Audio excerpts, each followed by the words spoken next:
Hey, it's me, Vicky Marie.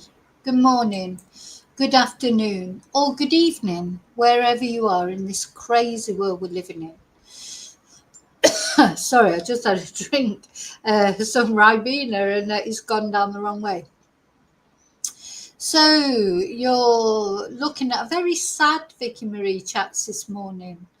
I just feel such an overwhelming sadness for Madeleine Soto. So the Madeleine Soto case, we followed it, haven't we, right from day one, which I think it was February the 13th, wasn't it, last year when Madeleine went missing? Wasn't it the same day that Sebastian Rogers went missing? And unfortunately, or fortunately, which way you look at it, because of course nobody still knows what happened to Sebastian,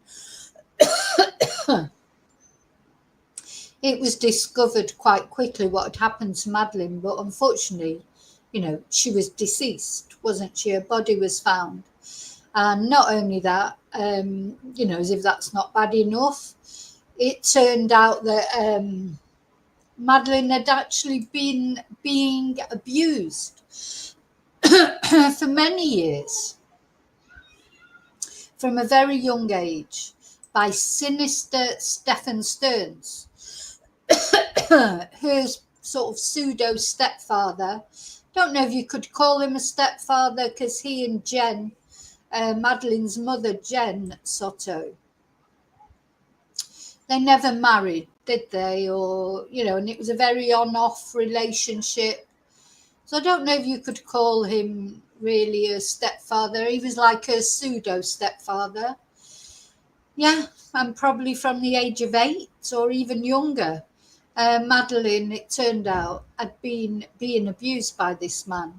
And not only that, he had recorded all the images, videos, on his phone. He had about 600, over 600 CP images, most of which I think were Madeleine. So anyway, Stephan was arrested and charged with the CP images on his phone, and then later on was actually charged with the murder of Madeleine. And Madeleine, this was the last day she was alive, or that we know of. We don't know what time she died. But this was her birthday party on the Sunday, sometime after that birthday party. And before she was supposed to go to school the next morning, Madeleine's young life was just extinguished by Stephan Stearns. Now, will we ever find out what actually happened? So we're in a position now where Stephan, he asked for a plea deal on both. He was just about to start his trial for the CP images and videos, etc., on his phone. And he decided to take a plea deal, and a plea deal for both charges, for both the charges of the things on his phone and for the murder of Madeleine, which was supposed to be, the trial was supposed to be happening later this year. So that's what we're going to talk about. We're going to talk about the plea deal that he took. We're going to watch the plea hearing. We're going to hear the victim impact statements.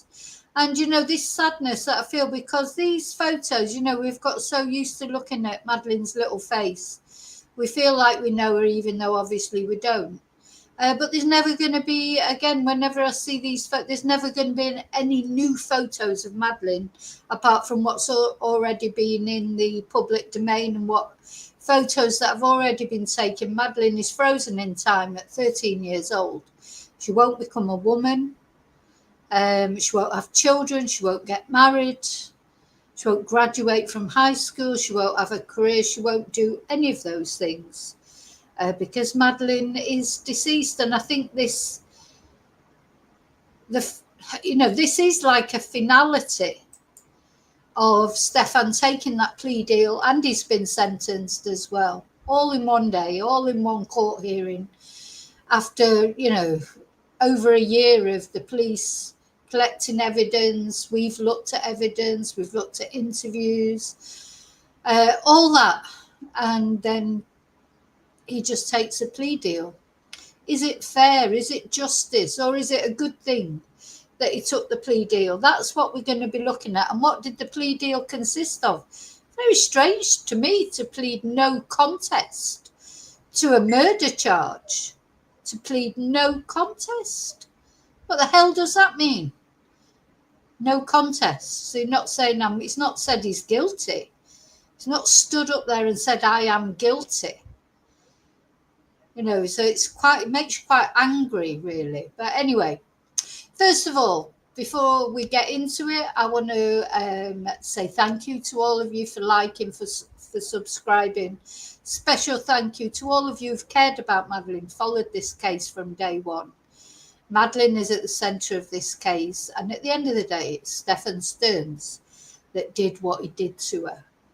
I think a lot of people, maybe in her family, even friends, etc., will be kicking themselves now for not seeing signs. But Stephan Stearns, he's a manipulator. There's loads of them out there. Won't be the first time, and it won't be the last time that a case like this has happened. Somebody inveigling themselves into a family.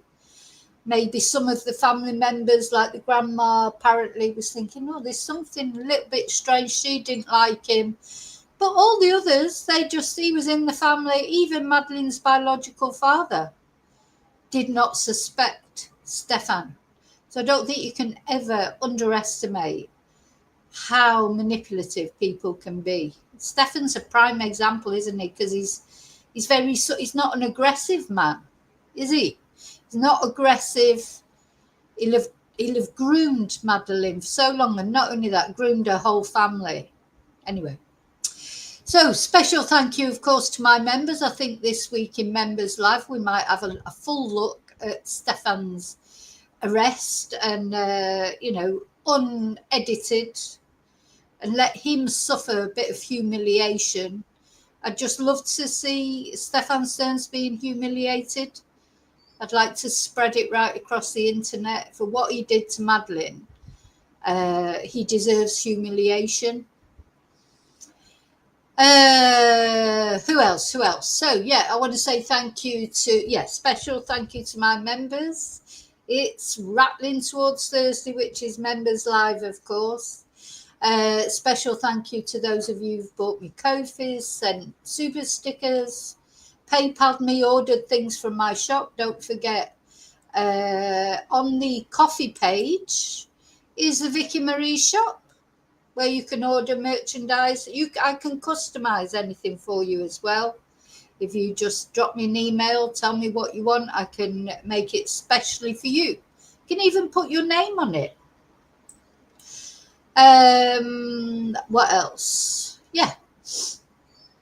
I've lost track completely of what I was saying. So thank you so much. Any of you that support my channel in any positive way, really, really thank you. But a special thank you for caring about the victims that we talk about, especially people like Madeleine. I think the reason why I feel so sad, because I feel like it's sort of an ending to a case now after he's pled guilty, he's been sentenced. Well, he hasn't pled guilty, he's pled no contest, he's been sentenced. But of course, it's not a finality for, Madeleine's family who have to live without her. And of course, it feels like an ending, but it's not an ending, is it? Because the pain carries on. Everyone involved in this case will have a life sentence of pain and hurt to cope with, and the loss of Madeleine. And Madeleine, of course, has lost everything.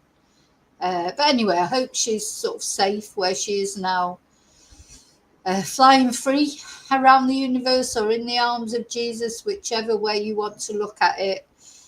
I just hope she's at peace. So, hello to all of my lovely lurkers. Hi, thank you for watching. Hello to the loathsome lurkers. And now I'm going to go into the chat. Oh, hello to replay crew. Sometimes I forget, don't I, to say hello. And hello to those of you in chat that I'm going to come in and say hello to you now. Thank you for joining in this chat.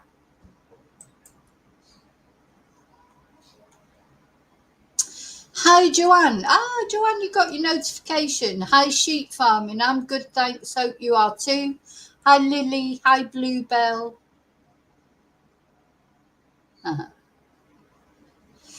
Yeah, it's right, Bluebell. It's sort of, it's an uneasy sort of there's some reasons I'm pleased about it and others that I'm not, and I'm going to talk about that. Hi, Yvonne. Oh, don't have a good day wherever you're going. Oh, he is a coward, exactly, Bluebell. Oh, thank you so much. God bless to you as well. Thank you, sheep farming. Let's have the thank you. Yeah, I mean, I'm good. I just feel very sad, and just feels like an ending. But it's like it should be satisfactory because he has at least he's not contesting anything. But anyway, we'll talk about that in a minute. But thank you, sheep farming. That's really kind. Thank you so much for the super chat. And yeah, hope you're going well as well. Right. Back to the chat. Hi, Daniel. Happy Tuesday. So he's taken this plea deal. So he has pled guilty to the offences of having, pictures of Madeleine, videos, hundreds and hundreds on his phone in compromising positions. And in the videos, Madeleine looks like she's asleep, the police said. So she was drugged. She was obviously drugged, and that's why she was tired at school. Maybe sometimes she didn't even realise what had been happening to her in the middle of the night. I still feel on that fateful night that maybe Stephan gave her something, went off waiting for it to work, he said he used to wander around the house and that. And when he went back to Madeleine, I feel that maybe she'd passed then. Maybe he gave her too much. But then, of course, there's all this speculation about her being strangled. And, of course, now it's not coming to a court case. We won't find out for sure. Even, is it clear for sure if that's how she died? I don't know. I don't know what's going to come out now that the case is over. And this is what's so irritating about this deal that Stephan has taken, because he's taken a plea deal, he's confessed to those pictures and videos and things and pled guilty. But as far as the red rum of Madeleine is concerned, he has pled no contest. So that's not admitting guilt, is it? That's just saying, I'm not contesting it. It's not guilty. He's not stood there and said, I confess, I red rum to Madeleine, and this is how I did it, and this is why I did it. Nobody's ever going to find out. There's only Stephan and, of course, Madeleine, who's not with us any longer, that know exactly what happened that night. And that's a bit, you just think that's annoying that he hasn't had to stand there and actually admit his guilt. Face everyone and admit his guilt. Now, he had to sit through all the victim impact statements, which were very emotional. And just a bit of a spoiler alert, because we're going to watch it, but Jen was not there. Jen Soto was not there. And, you know, read of that what you will. I know it was while I was watching it on Court TV or whatever, a lot of people, you know, a lot of people are very down on Jen. I know that. I'm not commenting about Jen, because to me, Jen didn't do it. Jen is guilty of not being a very good mum, maybe, and totally sort of obsessed with herself. But I'm still not convinced that Stephan wasn't drugging her as well. And I feel that it's unfair to blame Jen for everything, because none of that family, even Madeleine's biological father, they didn't do enough either. So, you know, I think it's unfair to give Jen all the blame, because Jen is living without her daughter now. And not only that, she's got to live with the fact that she invited that predator, not only invited him into their home, but sent Madeleine off to bed with him. I really think Jen just was so oblivious to everything. That's my opinion. I know people have a different opinion, and that's fine. Everyone's entitled to their thoughts. But she wasn't there. She didn't give a victim impact statement. I think Stephan will be reaching out to Jen again, because that's sort of person he is. You know, whether she will respond or not, I don't know. I mean, she could be totally wrecked mentally, for all we know. Why did she not turn up there? Or maybe she was given advice not to turn up there because people would have been nasty to her. No doubt people would have been nasty to Jen. And to me, she's coping with enough as it is. So Jen knows what she did or what she didn't do. And if she's guilty of anything more than being thicko and not seeing what was right in front of her face, then that's for her to, you know, that's for her. God will judge her on that. I'm not going to judge her on that, because I think there's a lot of women out there take men into their, and men who take women into their homes, you know, as sort of pseudo step parents to their children, and don't realise, you know, what a viper they've taken into their bosom. I personally, that's how I feel. So, and there'll be loads of people out there now don't even know what their partner is doing. Might even be their, you know, the child's biological father. You know, just don't know what's going on sometimes. It's quite scary, so that makes me sad as well, because, you know, Madeleine looked like a happy child, didn't she? She seemed to be close to Stephan. I think Stephan groomed Madeleine with love, not with violence. That's how they work. You know, it's not all about aggression. You know, he'll have groomed her with love, buying her things. He's like about 12 in his head anyway. You know, how childish he is with his big purple dragon and his PlayStation games and his Warhammer and his, you know, Tamagotchis and what have you. You know, he's like a 40-year-old man still acting as if he's 13. So that's how he'll have got around Madeleine. And Jen, I think, just didn't see Stephan as any sort of threat, or, you know, because also he wasn't really very sex active with her. I think she sort of thought him as almost asexual. I don't know, she just didn't see it. She just did not see it. And then, of course, you've got his parents. I wonder what they think of it all now that he's coming out and, you know, actually took the plea deal. Anyway, sorry, I'm waffling a little bit. Hi, Annie. Yeah, well, I don't think we'll ever see Jen. How can we? She may even change her name, or, you know, because she'll be terrible. Could you imagine Jen? It's a bit like Katie Proudfoot, isn't it? The public end up hating them so much, even though they haven't actually done anything or nothing that they've been prosecuted for. You know, they won't want to appear in public. Should probably, you know, if people should have to change their appearance, maybe change their name. You know, it's because mud sticks, doesn't it? Even though there is no evidence. But most people are really angry towards Jen, even if they don't think she actually did anything. They're really angry towards her for neglecting to protect her daughter. But as I say, when we look at these victim impact statements, who did protect Madeleine? Nobody did. But then, is that because Stephan covered it all up so well? You know what? I think you've got to be careful of blaming other people for what Stephan did. Stephan did it. Stephan abused her. Stephan took the photos. Stephan took the videos. Stephan murdered her eventually. Stephan RAPD'd her while she was, sedated or whatever. He did it. Nobody else did it.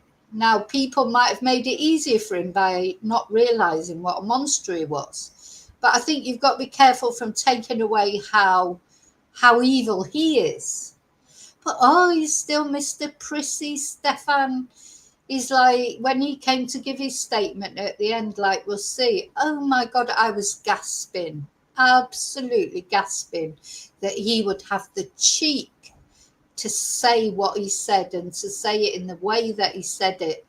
He couldn't just stand there and be sorry, and maybe even say, like, nobody else had anything to do with this. I take full responsibility, blah, blah, blah, blah. No. I mean, he's practically blaming God at one point, I think. Everything's everybody else's fault. He didn't mean it. Didn't mean to take 600 photos and videos. Oh, gosh. Oh, my God. Oh, I've took that photo again. Oh, my God. Oh, another one. How many is that? 270. Oh, another one. 271. Like as if it was as if he's accidentally set the video rolling or, it's just incredible that he can try and make everyone feel sorry for him. He even said that about how his loss, how, Maddie was a joy. Yes, she was a joy to you. She was a special joy to you because you've been raping her since she was 6-7 years old. She was a joy. God, I was fuming when I heard him speak. How dare he? How dare he even say that? Yeah, she would have been more of a joy if you didn't RAPE her or kill her. God, he's just oblivious. Absolutely oblivious, this man. All he's caring about is his loss of Madeleine. And I really don't think he killed her on purpose because I think he was having too good a time with Madeleine. Said that right from the beginning. Unless she did maybe threaten to expose him, or I still don't think he would have killed her. It doesn't strike me as an aggressive person. Something happened where it went wrong. Maybe he just lost control in a moment. Or maybe he drugged her and he gave her too much. Will we ever know? Because now he's taken this plea deal. He doesn't have to say what happened. It's just no contest. So he doesn't have to reveal what actually happened. So that seems like, although it's sort of justice, obviously, because he's going to prison for the rest of his life, still doesn't feel right, does it? That, nobody gets to know what actually happened and all the work that the police have done. God, do you know how many images I've got on my phone from those document dumps that they sent me and what have you? Hundreds and hundreds and hundreds. And the police have gone through all that painstaking work. And now he's just taking a plea deal. I mean, it's just like, he should be charged for that. I don't know, like money-wise, or not that he hasn't got any money anyway, but it's sort of like justice, but not quite justice, because he doesn't have to say anything he doesn't have to face the music. All he had to do was sit there through those victim impact statements. He probably detached and went off into his Tamagotchi world or whatever. He's probably playing Genshin Impact or some stupid game up in his head. And cutting off, not listening to those people. Anyway, doesn't feel like justice. Doesn't feel like justice, does it? Yeah, and I think he probably has drugged Jen. I wouldn't be surprised.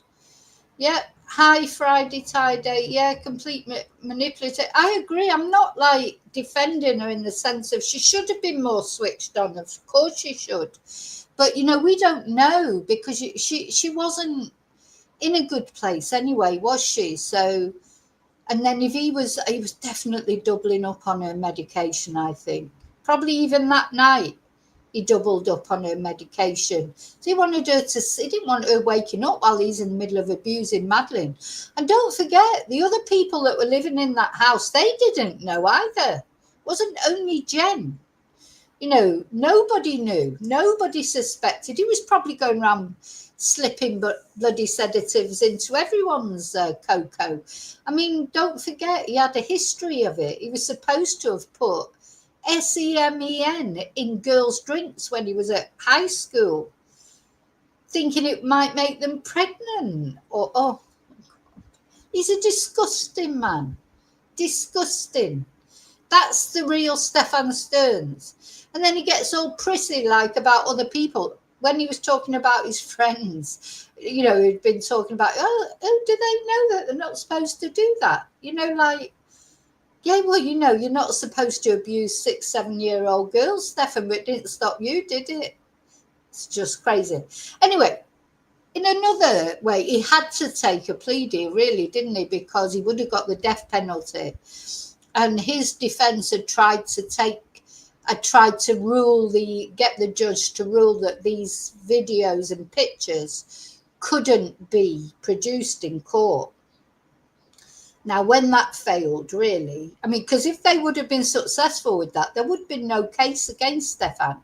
If the defence would have managed to get the court for whatever reason, because they were trying to say that the police had not requested permission to look at everything, they were trying to challenge the procedure that the police went through. Anyway, the judge wasn't having any of that, so he just said, no. So really, he had to take a plea deal. So he was clearly guilty. You can't argue with photos and videos, can you? And don't forget, they'd taken those pictures of Stephan's button mushroom. He's got that distinctive freckle on it. I've seen it in technical glory, to prove that it was his button mushroom performing these acts on Madeleine to prove. So really, he had to plead guilty in that case. And then why he's gone ahead to plead guilty about the murder, I don't know. Maybe, again, not guilty, no contest. Must remember, he hasn't pled guilty. He's pled no contest. And I'd like to be a fly on the wall in his phone calls with his parents now. I bet he's still saying to his parents, trying to insinuate somebody else had something to do with it, like Jen maybe, or anybody, and they'll be like, well, they're like, what did his mum call him? An empath. He's not an empath. Stephan Stearns an empath. An empath would never do those horrible things to a child. Oh my God, that's what his mummy said about him, Fruit Loop. Anyway, never mind. Oh, so the other thing I just wanted to say is, hi, David. So the reason that I'm sort of glad, if you like, I'm glad that he's pled guilty as far as the images and that are concerned, because, it would have been horrible for Madeleine's been, humiliated enough through her young life, hasn't she? And then the thought of, going to court, all those pictures, images, videos being shown, and you know what it's like, then they end up on social media and God knows what. That would be awful for Madeleine. So I'm glad for that reason. I'm glad. And even with the no contest about the murder, I'm glad, because all the gory details, it's an insult to Madeleine's memory, isn't it? But I wish he would have pled guilty rather than no contest. He's a horrible man. Exactly, Annie. You don't get less empathetic than Stephan Stearns, do you? That's what his mum said. He's an empath. He loves animals. Hitler loved animals. Lots of people love animals that do terrible things. So Hitler, perhaps he was an empath, eh? Maybe Hitler was an empath. Yeah. Anyway, so, so I'm glad for that reason, but I'm sorry that he won't be made to actually say what happened to Madeleine, own up to what a horrible person he is. And, as for Jen, I'm not going to criticise Jen. There's plenty of YouTube channels out there. They're all over Jen like a rash. To me, it's not fair, because if the police thought she'd done anything, she would have been arrested by now. She's not the best mother in the world. But then I'm not the best mother in the world. Who is, I don't know. I think Stephan could get round people, because he comes over as so inoffensive. He's like, he just come over like that, doesn't he? He's like, poor me. He's like a big man baby. We saw that right at the beginning when Madeleine went missing and Jen was comforting him. He's like this man baby. I think Jen just really could not believe that Stephan could have done this to Madeleine. Even though when she was shown the photos, I think she just was in complete denial. I wouldn't, I hope she's okay. I think she's going through a lot, not only losing her daughter, but finding out that she bears some responsibility for it, even though it was unwitting.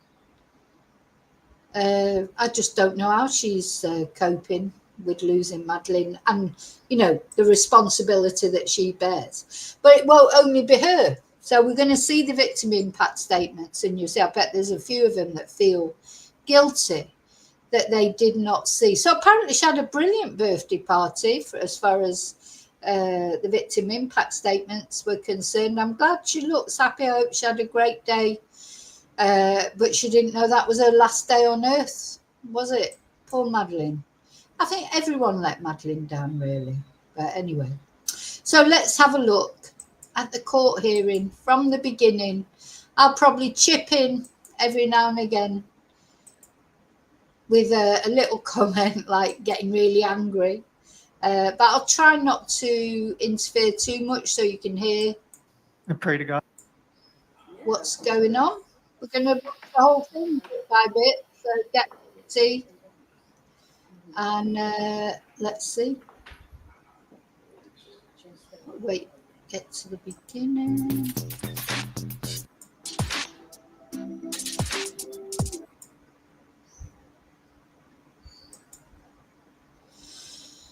So here they come.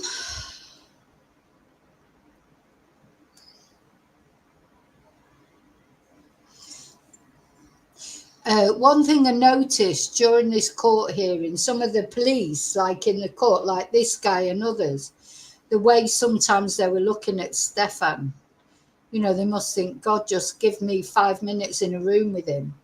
Because a lot of them, they'll have children themselves, And what Stephan did is, it's the worst, isn't it? Can't get much worse. We've got the abuse followed by murder. What more can you do? Years of abuse culminating with murder of that girl. So, how much worse can you get, really?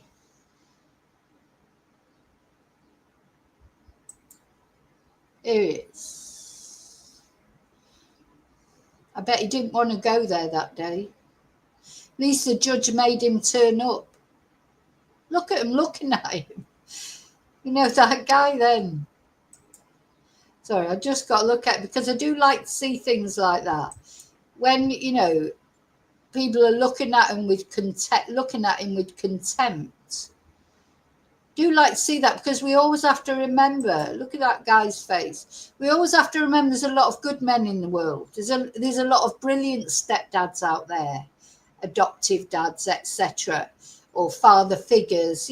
We can't let someone like Stephan make us think that all men are bad.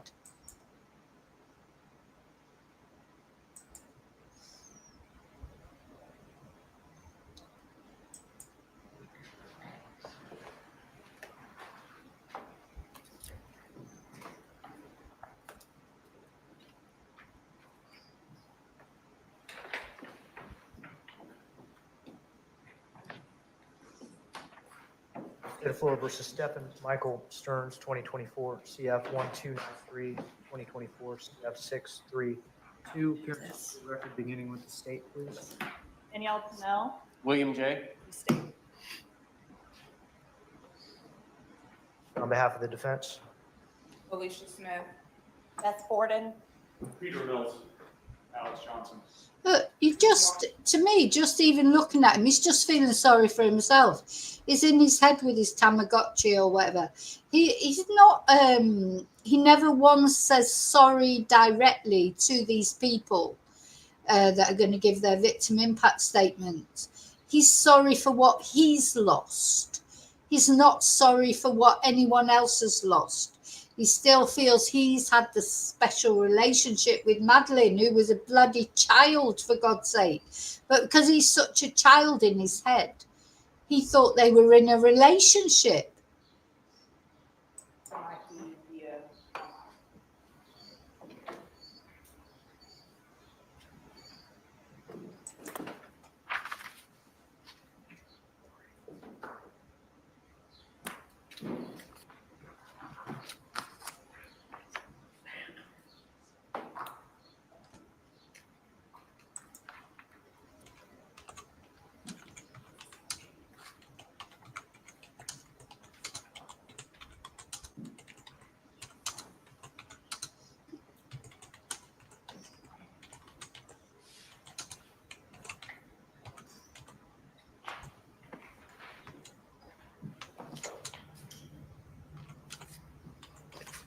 We have an online presence named Stephanie. Is that representative from the survivor family?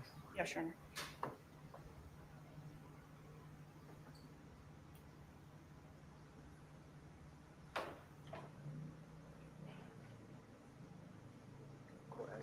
Admitted an online presence, Stephanie. So admitting Russ Walker.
Court has received 2 plea forms, one for each of the cases for CF 1293, 2024, CF 632.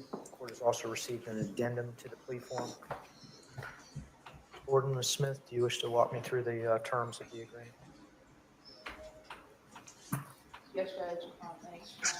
Mr. Stearns will be entering a plea in 693 case to counts 1 through 20. It will be up to counsel and all process 21 through 60. And I'm concurrently with the 1293 case and adjudication of the life concurrent, and then officially. Thank you. And state as to the addendum. I'm going to ask the folks that have joined us remotely to please mute their microphones.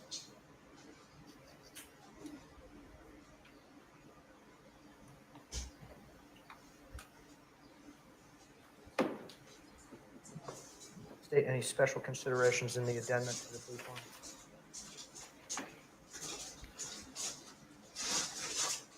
No, Your Honor, we are just incorporating the plea addendum into the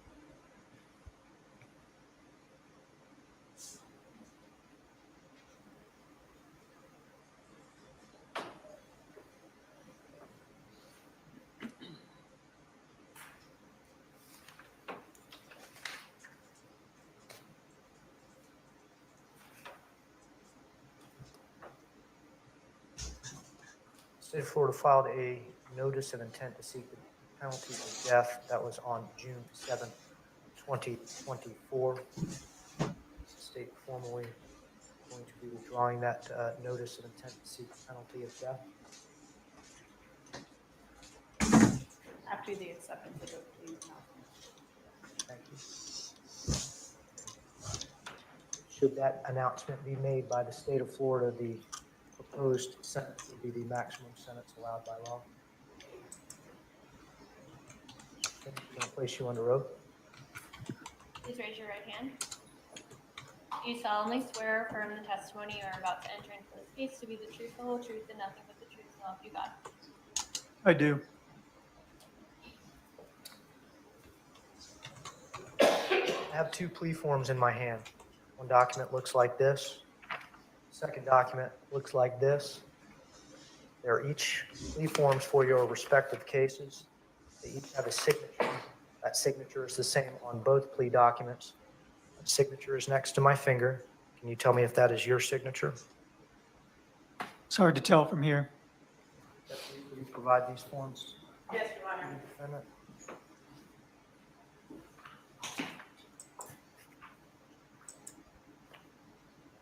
Yes, it is. What your signature and a set of initials after each of the 26 paragraphs on each document, those initials being SS, tell me is that you have had an opportunity to read these documents. Do you have any difficulty reading and writing the English language? I have no difficulty. And your signature indicates that you are aware of each of the 26 paragraphs and all of the terms and conditions of these two documents. Is that correct? That is correct. I have a secondary document. It is an addendum to the plea form. That document is 4 pages long. It appears to have the same initials on the bottom of each of the pages, as well as a signature at the conclusion of the case along with your attorney, Ms. Borden and Ms. Smith. I'm going to ask the deputies to please provide this document to you, and I'm going to ask you to verify that this is your signature. Yes, Your Honor.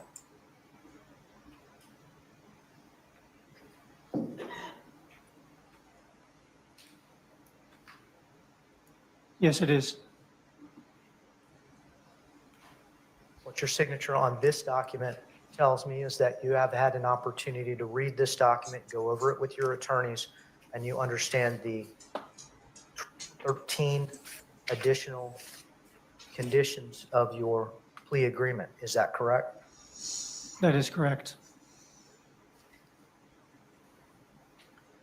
Each of the plea form goes over what your trial rights would be.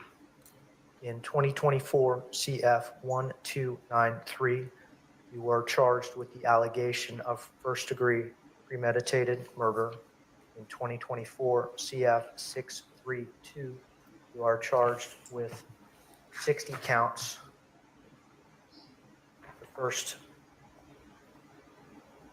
9 counts being sexual battery with a child 12 to 18 years of age, counts 10 through 13 being sexual battery with a child 12 to 18 years of age, counts 14 through 20 being lewd or lascivious molestation, counts 21 through 60 being unlawful possession of materials depicting sexual performance by a child, 10 or more images. Your Honor, counts 1 through 8 are sexual battery on a child under 12. My apologies. Counts 1 through 8 are capital sexual battery on a child under 12.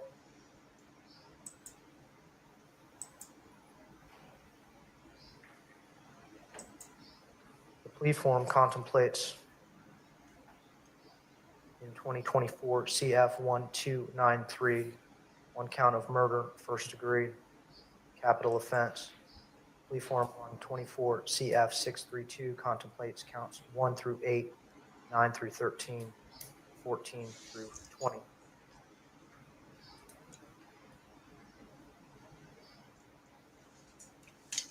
With the representation that the state of Florida is withdrawing their notice of intention to seek the penalty of death upon acceptance of this plea, the maximum potential sentence on 24 CF 1293 would be life in prison without possibility of parole.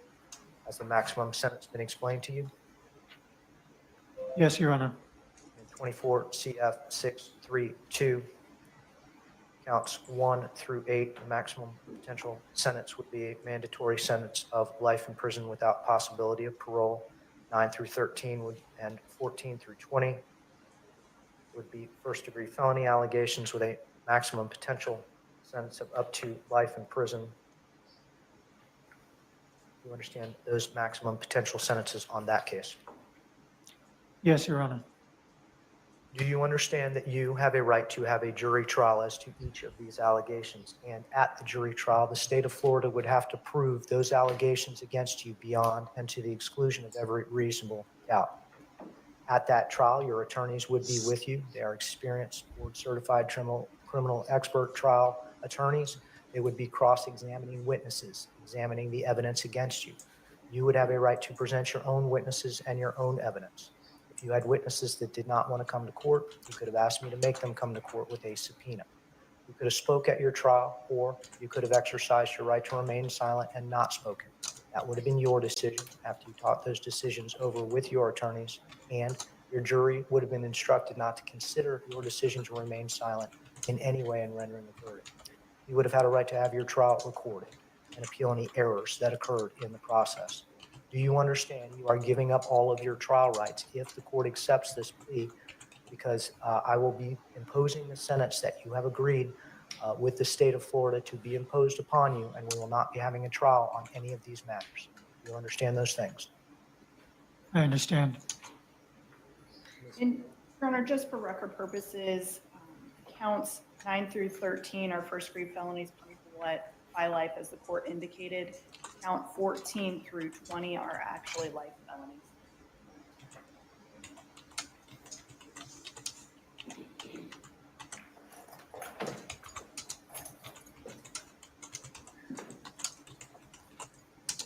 These are life felonies with a minimum mandatory of 25 years.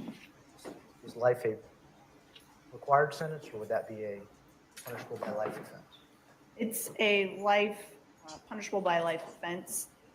I just wanted the record to be clear.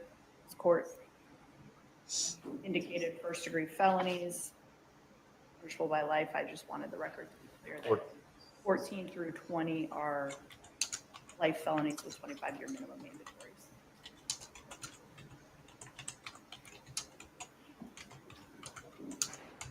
So the plea form indicates that these are first-degree felonies. These are actually either capital offenses or punishable by life offenses. Do you understand that, Mr. Stern? Yes, Your Honor.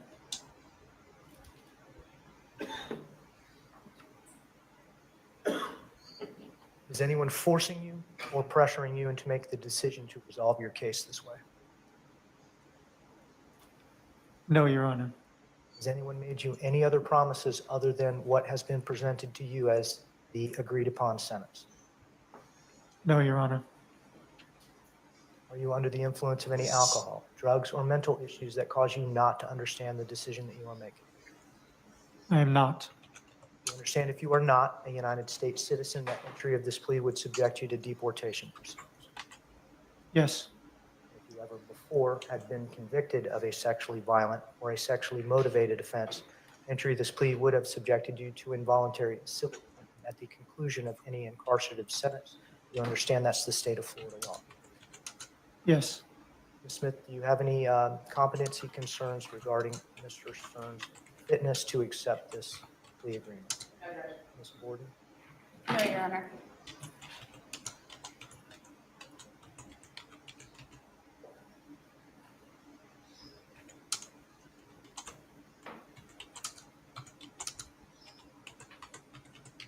Mr. Stearns, based on your responses to the court, based on your indicating that you have reviewed this decision with your attorneys, based on your initialing of the plea form and your acknowledgement that you understand all the terms and conditions, rights and obligations on these plea forms, including the addendum, the court is going to make a determination that you are alert.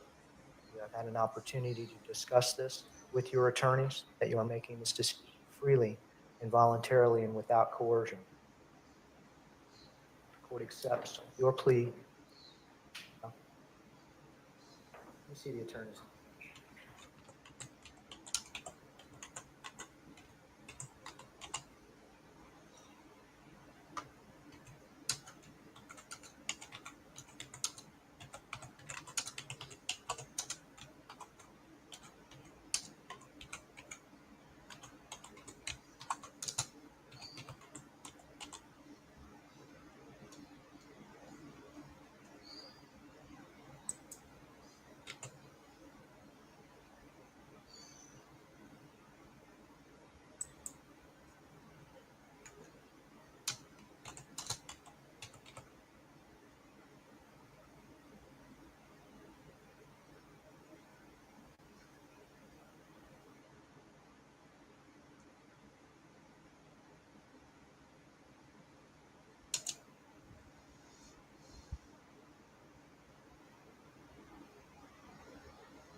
Have they turned the sound off, or is it just me that can't hear it? Can you hear it, or has it gone quiet? Do you think they're redacting some of it, or let's see if I...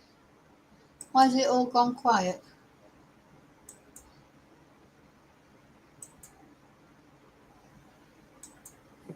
Ah, that was them that took the sound off. They must have been having some sort of legal conflab, maybe about who was to Your Honor, go the first will first. be a written statement from Madeleine's maternal grandmother.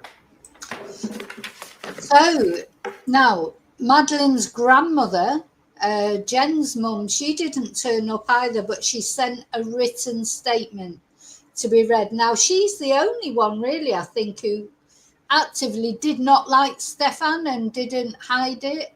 So don't forget, Stephan was not invited to Madeleine's birthday party because it was the grandma that was having the birthday party and she didn't want him there. So she at least did see through him, but she still didn't manage to protect Madeleine, did she? Nobody managed to protect her. It's very sad. Yolanda Zambrano. Today I stand before you with a broken soul. I am Madeleine's grandmother, but to her I was not grandma. Madeleine always called me Mama. She decided that since she was little. And that's how I felt with her, like a second mother who loved her with all my heart. Madeleine was a happy little girl. She loved going shopping with me. That excited her so much that it felt like everything around us turned into color. I remember her face lighting up when we went to the stores. Holding hands, laughing together in those moments, we connected, and I felt like she knew she was loved, protected, and valued. At night, we loved to play. It was in those moments, just before bed, that she laughed the most. Sometimes it's hard for me to close my eyes because I still hear her laughter. It was free, sweet, and sincere laugh, a sound I will never forget as long as I live. But that laughter was silenced by a horrific act. The very man who betrayed her trust, her innocence, her body. And if that wasn't enough damage, he took her life. And with her, he killed a piece of our souls. Since then, life has never been the same. Our family is empty and broken. There are days when the pain is so great that I feel like I'm drowning. And every time I think of everything she could have been, everything that was stolen from her, it hurts even more. Because Maddie wasn't just a victim. She was a little girl with a beautiful future, with a unique light, with so much love to give and receive. Today I am here because Maddie can no longer speak, but I can as her grandmother. As someone who loved her with all that I am, I come to ask for justice for her memory, for everything she lived through and should never have lived through. Justice so that no one else has to go through such a horror. I will never forget Maddie, her voice, her laughter, her eyes, her dreams. All of that lives in me, and so it will live forever. My beautiful girl, one day we will be reunited and we will never be separated again. I love you with all my heart. Thank you for listening to me with deep pain and eternal love.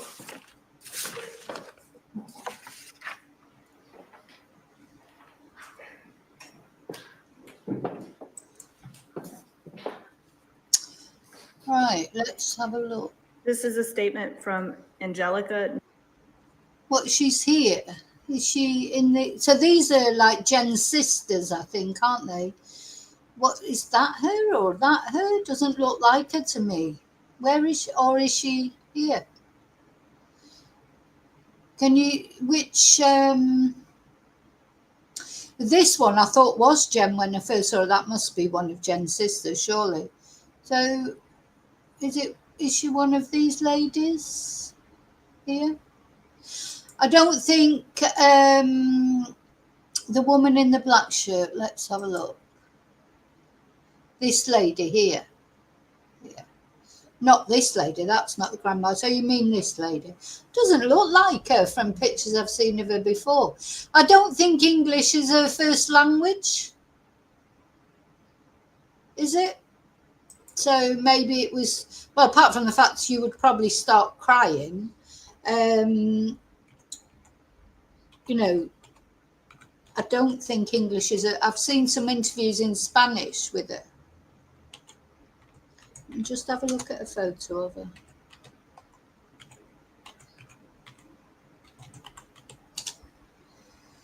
Let's see. Oh. Or is that her then? Is that her, the one that, is that her? Yeah. She looks quite young, doesn't she? Ah, right. Ah, this lady here. Yeah. Gosh, she's quite young, isn't she? Yeah, I thought it was Jen when I first saw that person. Yeah, now I'm looking at, look at these. Yeah, it's her, isn't it? She does look young, I've got to say. She does look young. I mean, she probably is quite young. There you go. There's a good picture of her. Yeah, she has got a look of Jen, hasn't she? Yeah. Okay, let's go back to it now. Yeah, I thought that was Jen when I first saw her, but that's the grandma. That's the grandma. Very young looking, isn't she? Really, for a grandma. But I suppose Madeleine was only 13, so. Negro Guerrero. My name is Angelica Negro Guerrero. I lived with Maddie and Jennifer in the same house for about 2.5 years. Today, I take the liberty of expressing myself not just as a roommate, but as... So this is one of the roommates. And of course, Stephan was, you know, taking pictures of the roommates, wasn't he? Under the bathroom floor, door. Now, she didn't know it. I mean, we've looked at that house. It's quite a small house, really. It's like, reminds me a bit of my house. It's sort of like on different floors. So there's a lot of rooms because they're on different floors, but it's not what you'd call a big house, is it? The rooms are very close together. And she didn't know anything. She didn't suspect anything. And Madeleine was being abused right next to her as she was living in that house. You know, I think people underestimate how easy it is to abuse. If you really want to abuse someone, doesn't matter who's around. People abuse in plain sight. Look at Jimmy Savile. You know, it is... You'd be surprised what people get away with. So that's why I don't judge Jen too harshly, because she's not the only one who didn't know. Part of the family, as Maddie told me several times. How can I explain how this tragedy has impacted my life? There are so many emotions. I am an immigrant and I have lived in this country for 4 years. I left my country, Venezuela, alone with just a suitcase in my hand in search of a better future. Venezuela has been going through the worst moment in history, run by people blinded by power and money, people who have stolen the future of so many. I've always been against injustice, abuse, corruption, and evil in general. I couldn't picture myself living in a country where I had to witness every single day how a small corrupt group destroyed countless families and the beauty of my nation. Well, you know, I'm not sure why she's making it into a political statement. I mean, Venezuela is going through lots of problems, isn't it? But do you think it's appropriate to bring up the country's political problems in a victim impact statement for a 13-year-old girl who's been abused and murdered. I don't really like that, because that's like she's using that. She knows the world is watching. Maybe, that's the only thing to do. I don't know, but let me know what you think about that. Do you think it's appropriate to it'd be like going on there and saying vote Trump or something, or don't vote Trump, or don't think you should turn a victim impact statement into a political statement. I don't like that. Didn't like that with the Rachel Marin case, when Patty Marin, her mum, who actually is probably the least close person to Rachel Marin out of her whole family, tried to turn that into a political thing, anti-immigrant thing. And apparently she saw more of Donald Trump than she did of her grandchildren, and now her grandchildren are actually suing her for taking GoFundMe money that should have gone to them. So I don't think a victim impact statement is a time for a political statement. I don't think, but you let me know what you think. Maybe I'm wrong. And that's exactly why it has been so devastating for me to experience something so tragic, so close to me, after coming here with a hope for a better life. I ended up living under the same roof with a man who took a life of a 13-year-old girl, and with that shattered an entire family.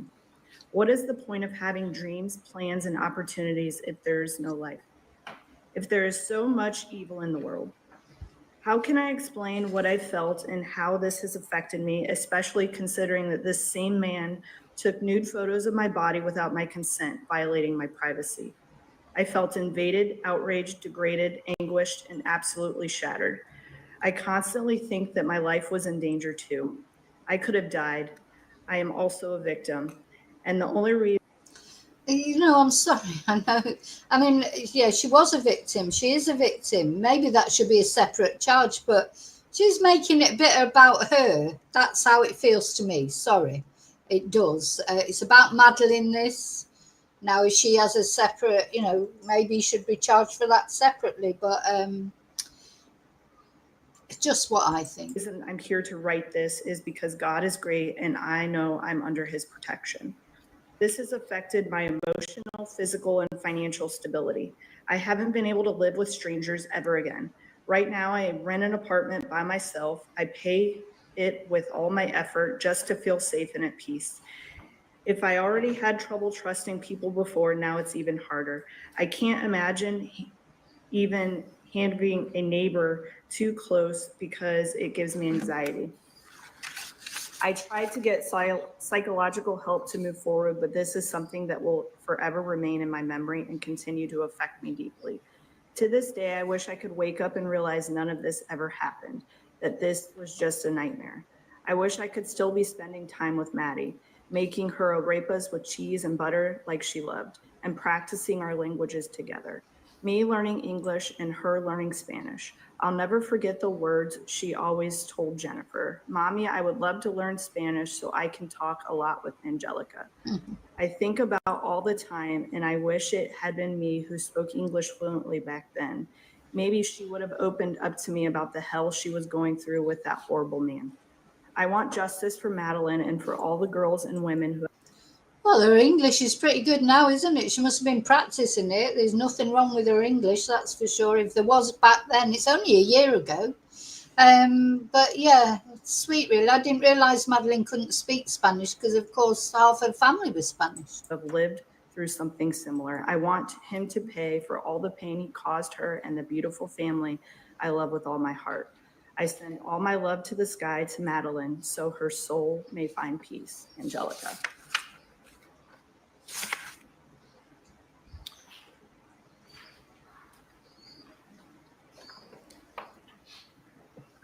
Oh, it's probably being read by This someone. is from Zamina Zambrano, Yeah. a cousin to. Yeah, I thought her English was good. Yeah, sorry, that was read by someone. Here's another one being read by the same person, the prosecution lawyer. Yeah, I don't know why. I just assumed that was her. Maddie Soto. To the Honorable Court, we write this letter with broken hearts still aching from the devastating loss of our beloved Maddie Soto. The pain of losing her is something no family should ever have to endure. But the nature of her death, the cruelty, the abuse, the inhumanity has inflicted a level of trauma and sorrow that words can scarcely. Now you can just see Stephan here. They should have the camera right on his face, I think, while he's listening to this. And that prosecutor, defense lawyer, because he should be seen to be squirming. I remember watching the Chris Watts one, and his feet were shaking and that. Yeah, you want to see him uncomfortable. Be uncomfortable. Deserve to be uncomfortable. I'd love to see his face full on. He should know that the whole world is watching. Convey. Maddie was more than a victim. She was a daughter, a granddaughter, a cousin, a niece, and a cherished soul in our close-knit and loving family. To know her was to love her. Her spirit, her kindness, and her light remained with us, even though her life was so brutally taken. She was not only murdered, she was discarded like she was nothing, thrown into the wilderness. That image haunts our minds and wounds our hearts every day. Our grief has been compounded by the public scrutiny and the cruelty of strangers who speculate and judge without knowing the depth of our loss or the strength of our bond. We are a large family rooted in love, faith, and mutual support, and this tragedy has shaken us to our core, mentally, emotionally, and physically. Many of us suffer sleepless nights, constant anxiety, and depression. The trauma has left scars that will last a lifetime. We turn to God for comfort, and we trust that divine justice will ultimately be done. But we also place our faith in this court to uphold what is just and right. Maddie deserves that. Our family deserves that. We beg you to consider the profound impact this crime has had, not just on one individual, but on an entire family and community. Please ensure that the individual who committed this horrifying act is held fully accountable. Justice for Maddie cannot bring her back, but it can ensure that her life and her death are not dismissed or dishonored. Let there be no leniency for this cruelty. Let there be no question about the value of her life. Let justice be done. Sincerely, Jimena, please, on behalf of the Zambrano family.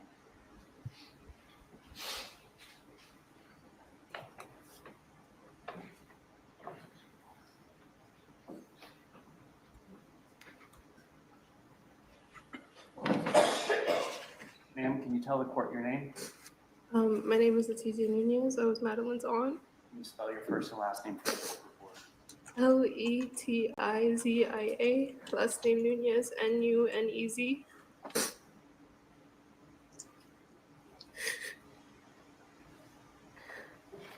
To Maddie. When I was 7 years old, a beautiful newborn baby was brought into our lives. And I remember being so excited because I was going to be an aunt. You gave me a sense of responsibility from such a young age because I wanted nothing more at that time than to help take care of you, play with you, and overall just make you a happy baby. You're truly missed every single day. I miss your laugh. I miss your smile. I miss your big, beautiful blue eyes. I miss doing the little things like picking you up from school, helping you with your homework, even though we both hated doing that. I just miss you and your presence. But that unfortunately was taken from us. I have so much hatred in my heart, specifically for the creature that's sitting in this room today. And no matter what happens or what justice could be brought, it kills me that it doesn't bring me back. I would give up my life if it meant having you here with us. Even though I was your aunt, you always felt much more like a little sister to me. Doing your hair for the father-daughter dances that my dad would take you to, letting you pick out clothes from my closet, doing your makeup and making sure it was very light because your natural beauty was worth more than any makeup product money could buy. I just miss you every single day, and it's left a hole in my heart from the day you've been gone. Your innocence was taken from you, and since clearly that wasn't enough for a certain someone, so was your life. You were the bravest little girl I've ever met, full of love, light, laughter, and as any positive thing I could think of, you were all of those things.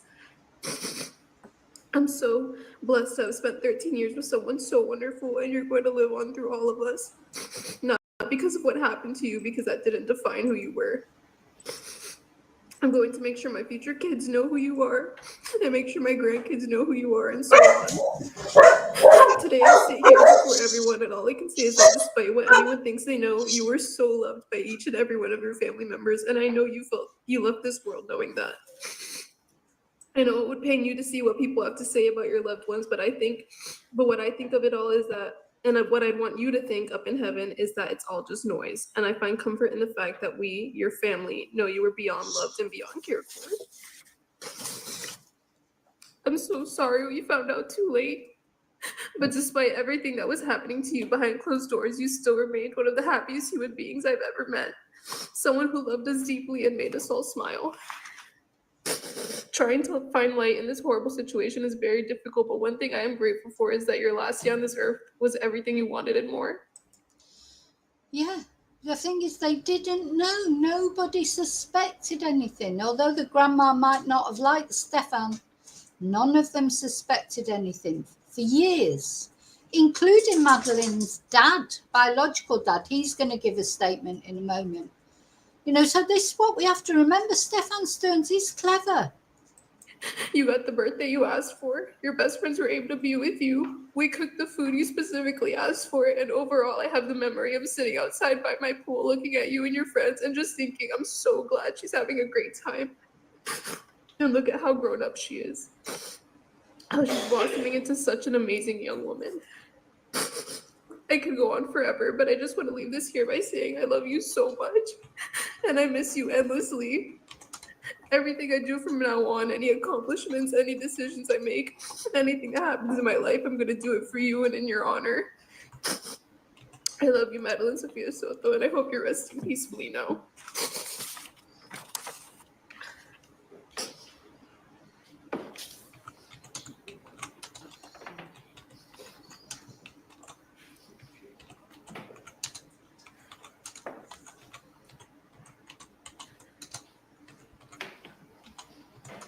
Can you tell the court your name and then spell your first and last name for the court reporter? Natalie Rosero, Nathalie. Thank you, Your Honor, for having me here today. I've known the family for over 15 years. I am best friends with Maddie's aunt and was roommates with Maddie and her mom during the time her life was ended. All of our kids are the same age, so we always try to keep them united and spend as many holidays together. I have years worth of beautiful pictures, birthdays, Christmas, and Easters we all spent together. Those are the moments I try to hold on to as I stand here today. I'm here to express what the past year and a half has been like in my experience. From the moment we found out that Maddie went missing, life has never been the same. Those first 48 hours we set out to look for her, we spread flowers, went knocking on door to door, going to every business on John Young Parkway from Kissimmee to Sand Lake, asking for the public's help. All while seeing my best friend and her family have emotional breakdowns, feeling completely helpless and terrified for Maddie, thinking how could anyone just take her? It turns out we spent almost 3 days looking in the wrong location because Stephan lied to us about where he last saw her. Your Honor, that's the first time in my life I've ever felt true hate for anyone. The following days were filled with more sadness and distraught. We went from searching for a missing person to looking for a body. I had been searching for her as if my son was missing, so it was very difficult to accept that. We spent the rest of the week canvassing St. Cloud until they eventually found her body. Although there was a moment of relief that at least her body was found, that was the last sense of relief I felt since that day. I was confident I had the power of discernment, but I couldn't even see the evil living in the same house. As details of the sexual abuse and her death came to light, you start to question everything. I even questioned my own faith. Having a full night's sleep became a luxury I could not afford. I was too anxious to sleep, constantly wanting to wake up from a nightmare. It wasn't until I started wishing death on him that I realized I needed help. Wishing death on him. Oh, this is really getting to me, because imagine how she felt. This is how I think Jen feels as well. That's just the way I feel. She not only family has lost Madeleine, who's like the daughter of her best friend, someone that she spent years with, going on holiday with, and that. But she's got to live with the fact as well. She did not know that this had been happening for years, right next to where she and her son were sleeping. This man was living in that house. Can you imagine how that would make you feel? And then magnify that by 1,000,000 times because it's your daughter and you've served her up like some platter, not without realizing. That's how Jen feels. That's why I won't have a go at Jen, because maybe I don't think she was complicit in anything. I think she's suffering enough. She doesn't need me to stick the knife in as well. She's suffering like this woman is suffering, but 1,000,000 times more because it was her daughter. That's how it feels to me. And that's why I can't be horrible about her. She's got her own God to face, her own judgment to face. And I'm sure she faces it every morning when she opens her eyes and remembers that her daughter's dead. And not only that, she served her up to him. So, that's why I can't, be horrible to Jen about Jen. I started going to therapy to try to deal with the grief and anger of losing Maddie the way we did. I also had to navigate my son's emotions as he finds out the cruelty that exists in this world. Holidays are not the same. The void is loud. It's hard to trust people. I'm very guarded. I am hoping that when everything here is said and done, there can be some type of closure, even though Maddie's life can never be replaced. That is the only reason I am here today. As decisions are made, please keep in mind that she wasn't even my child, and I feel this way. I cannot imagine the pain, trauma, and deception that Maddie's family has experienced. I do not wish this pain and suffering on any other child or family. Thank you, Your Honor. Ms. Stephanie online would like to address the court.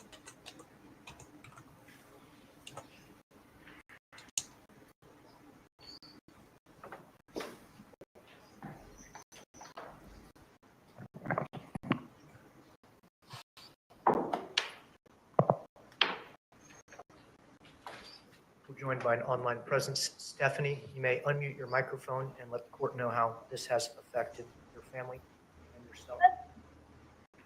Can you tell the court your first and last name and spell them, please? I see that her microphone is still on. Can you hear me, Judge? Yes, I can hear you now. Okay, hi. Sorry. To the court. Maddie brought a light into her. Maddie brought a light into my life that I would never be able to describe. With her outgoing personality and her infectious smile, her infectious laugh. She was so kind-hearted, adventurous, and loving. Now that she's gone, everything's changed.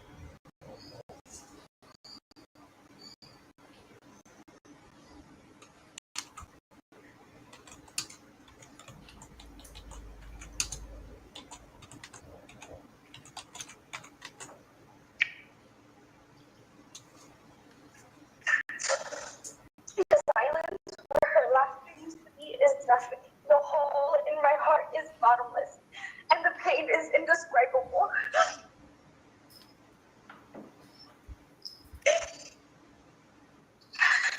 My family's life has been shattered.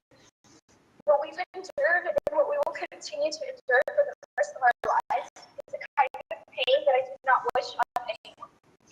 No family should have to lose a loved one in this horrible manner, especially at such too young. Her life was taken. Her future. I should say, never see her fall in love, get married, or build a future that she this while in her not only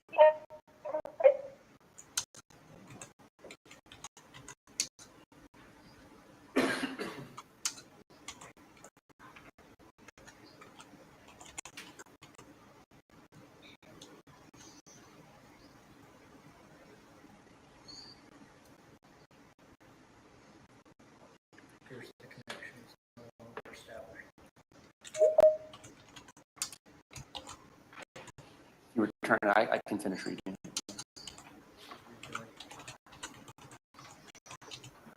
I'm so sorry. I'm not in a good place with connection. I apologize.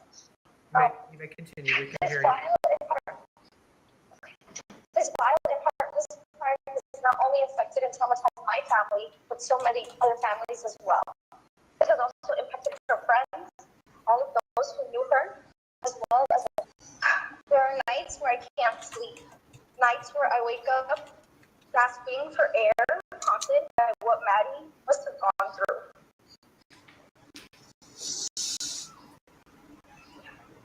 I am consumed by grief. I carry such an anger that it eats away at me on a daily basis. A depression I never thought was possible. The emptiness touches every moment of every day. And everywhere I look, I see her. I hear her laugh in my memories, and then I remember she's gone. And it destroys me all over again. You know what Maddie went through and how terrified she must have been is unbearable. The thought of her suffering haunts me. The cruelty of what was done to her will never stop echoing in my mind. I asked the court for something that I know I could never really have, justice. Because real justice would mean that Maddie would be here with us and not you. You still get to wake up every day, something you cruelly stole from her and from us. The way you discarded Maddie as if she was nothing and her life had no value is a true reflection of your evil. The suffering you caused her should be given back to you tenfold. You do not deserve peace. You do not deserve mercy. You deserve to carry the weight of our lives. And let me be perfectly clear. Where you go after this life will not be where Maddie is. She is in a place of peace surrounded by love. You, on the other hand, will never know peace. You will never see her again. You're not going where she is going. You're going to hell. Thank you, court. And Stephanie, can you tell the court your first and last name, please? Stephanie Soto. Thank you.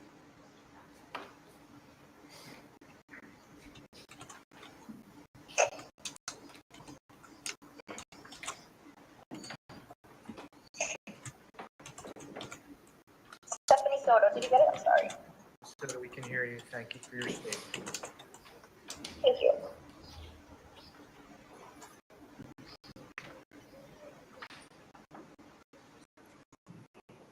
Your Honor. Can you tell the court your first and last name and spelling? Kimberly Bialta. Your Honor, I stand here today to give you a little insight of how loved and how losing Maddie has destroyed my family. Although Maddie was not my blood, I consider her my family. And I loved her like my own niece. Maddie was a kind and bubbly child and was growing up to be the most amazing young lady. She loved arts and crafts, Taylor Swift, and sour gummy candy. I had the honor and privilege of spending many holidays and special occasions with Maddie over the years, and I will cherish those memories forever. I do not have joy or happiness left in me because this monster took that away from us when he killed Maddie. Every day I feel like life is not worth living anymore because such a heinous evil exists in this world. There's not a day that goes by where I do not think about all the pain and suffering that Maddie endured. This monster took advantage of her trust and her innocence. This parasite robbed us of every moment we could have had with Maddie. And our lives will never be the same.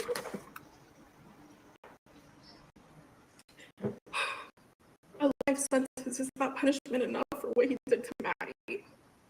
However, it gives me comfort to know that he will spend the rest of his miserable life in prison. I hope he lives a long and healthy life. Ask the court to not take any mercy on this poor excuse of a human when imposing his sentence, because he does not deserve it. Thank you, Your Honor.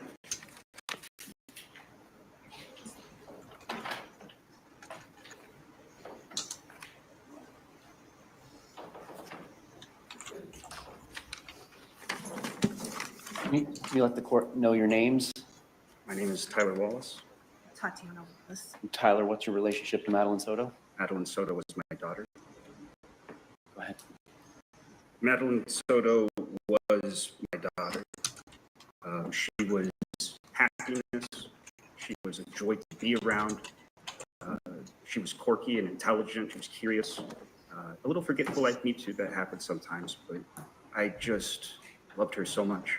And I was not able to be in her life as much as I would like to, due to circumstances and choices I've made, due to the way finances worked. I was strained in my relationship with my daughter, and it was finally getting better.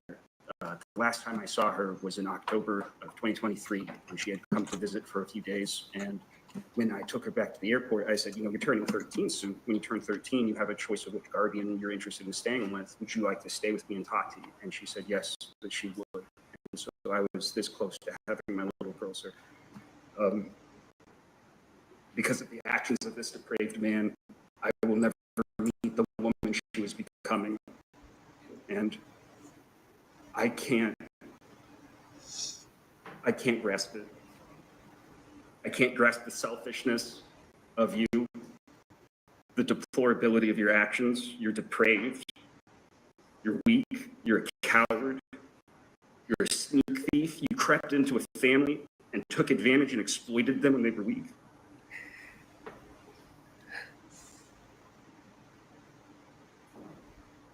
It's torn my family apart. It's led to arguments about who can go where and who can get what and who can help who, but we're all on edge because it doesn't heal with time. This isn't like other deaths that I've experienced. This just gets worse. It just gets worse every time I rethink about it and the true horror of what this visited upon her.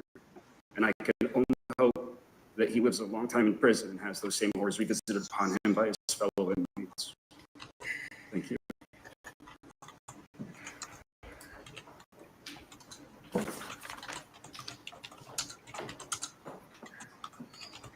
Has no further witness.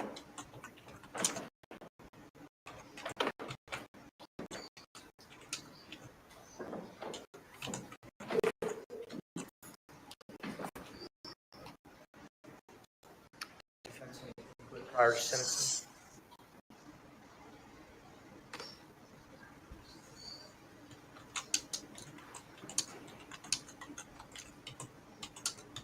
Say you have additional.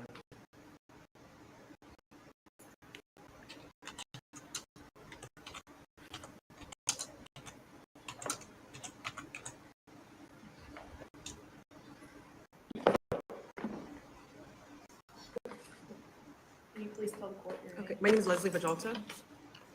How are you related to? I'm a close friend of Maddie's family.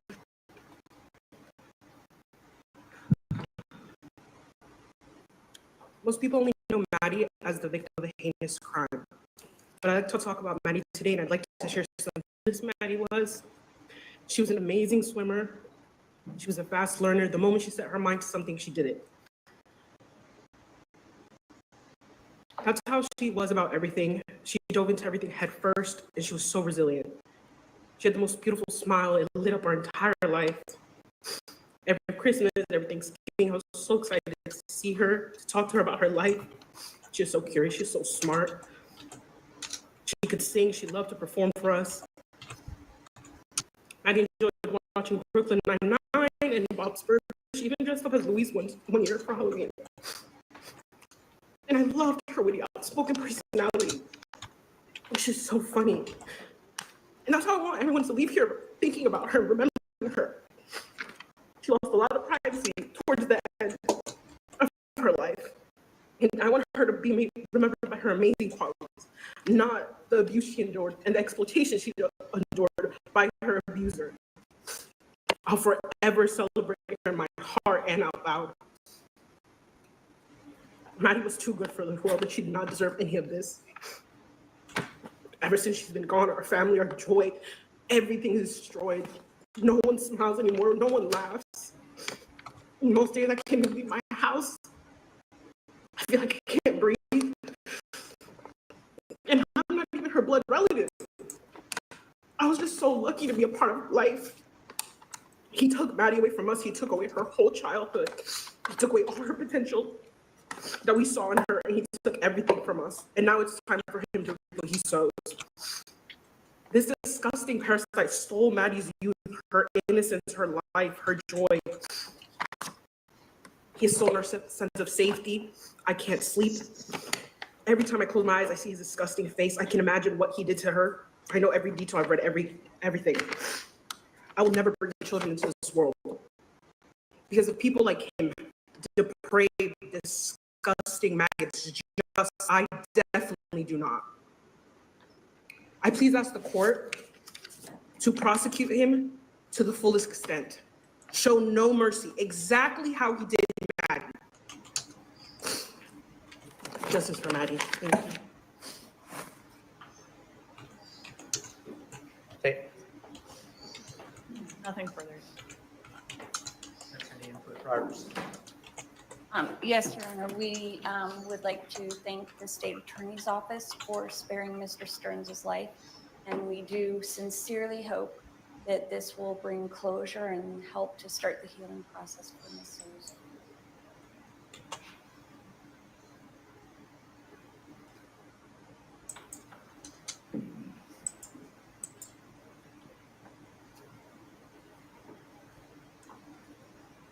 Court has accepted Mr. Stearns' plea of no contest, first-degree premeditated murder, Madeleine Soto, his plea of guilty to 8 counts of sexual battery on Madeleine Soto under the age of 12, sexual battery upon Madeleine Soto between the ages of 12 and 18, familial custodial role, and brutal lascivious molestation. That's 14 through 20. State, you have an announcement as to notice of intent to seek the penalty. Your Honor, we will waive the notice of intent to seek death. We will file an electronic null pros for counts 21 through 60. And we are also asking that you inquire about waiving a PSI, just in abundance of caution. Based on the announcement from the state of Florida, the maximum potential sentence in these cases is life in prison without the possibility of parole. Notice of intent to seek the penalty of death has been waived. Smith, as to 2024 CF 632, is there a waiver of an entitlement to a pre-sentence investigation? Yes, Judge. As to the remaining case 2024 CF 1293, is there a waiver of entitlement to a pre-sentence investigation? Yes, he is not entitled to a PSI on this.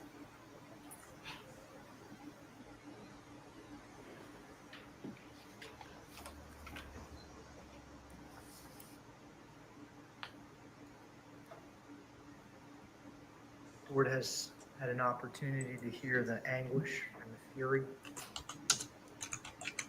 of shattered families.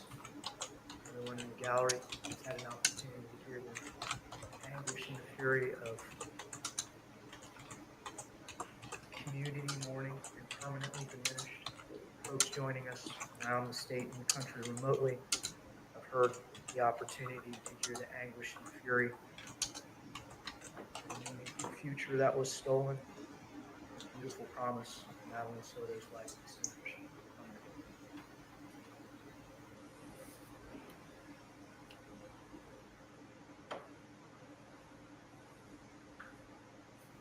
Stephan, you have had the opportunity to hear that anguish and fury from your actions. As to first-degree premeditated murder of Madeleine Soto, you are adjudicated guilty and sentenced to life in prison without the possibility of parole.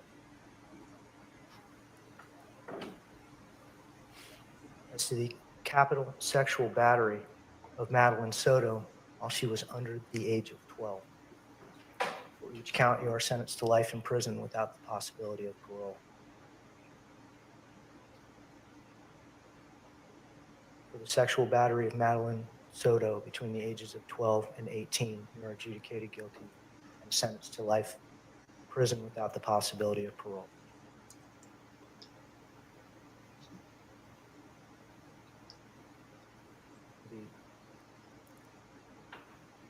lewd and lascivious molestation of Madeleine Soto are sentenced to life in prison without the possibility of parole. These sentences will run concurrently, meaning at the same time. The state of Florida has withdrawn their notice of intent to seek the penalty of death. These are the maximum sentences permitted to the court. Each case will have court costs that will be reduced to a civil judgment.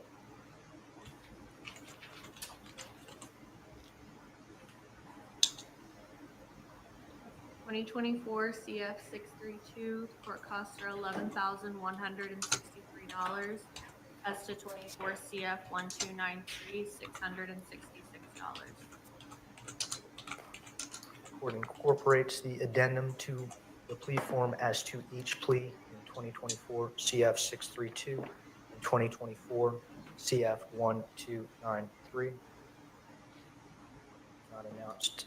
You are adjudicated guilty as counts 1 through 8, 24 CF 632. State any further sentencing considerations? Yes, Your Honor. With regards to count 14 through count 20 in 24 CF 632, the court sentenced to life in prison, there is a 25-year minimum mandatory with that as well. The state also provided the court with a score sheet which encompasses counts 9 through 20. It includes penetration and contact points as well. A copy of that has been provided to defense as well in the court. I haven't been made aware of any corrections or additions or subtractions. Do not have a copy.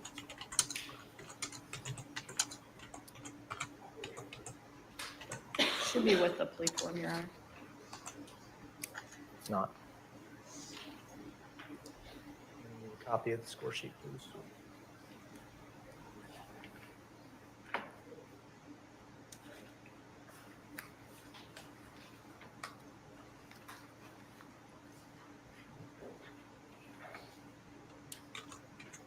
Ms. Smith, Ms. Borden, the total sentence points pursuant to the Criminal Punishment Code score sheet are 1,278 with a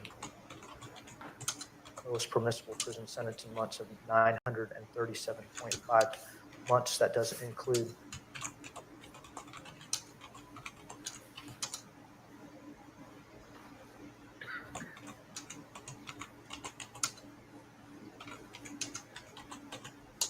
sexual penetration points of 80 times 5 and sex contact points of 40 times 7.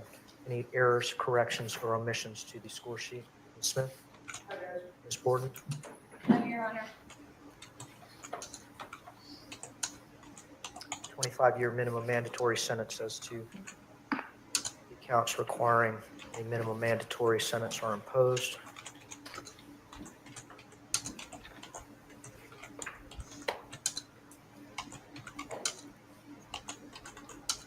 You will have the right to appeal the judgment and sentences of the court.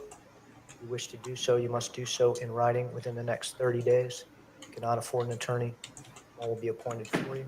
The appeal will be limited to the jurisdiction of the court to impose the sentence. Legality of the sentence itself is a condition of your agreement with the state of Florida. You are agreeing not to appeal the pretrial rulings of the court. State anything else? Defense, anything else?